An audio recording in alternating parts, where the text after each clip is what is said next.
Кыргызстандын Кант шаарында базальт буласын чыгарган завод тесттик режимде иштей баштаганын Кыргыз Россия өнүктүрүү фондунан билдиришти. Маалыматка ылайык, аталган фонд Иза Пенопласт Ltd ЖЧКсына базальт буласын чыгарган заводдун курулушуна каражат бөлгөн.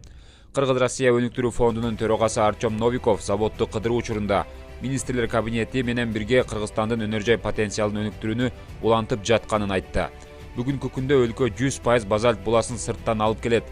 Иза Пенопласт Ltd ЖЧКсы базальт буласын чыгарган жападан жалгыз ишкана болот. Ал жылына 200 000 тонна даяр продуктуну чыгарып, 100 жумушчу орунду түзүп берет дейт ал.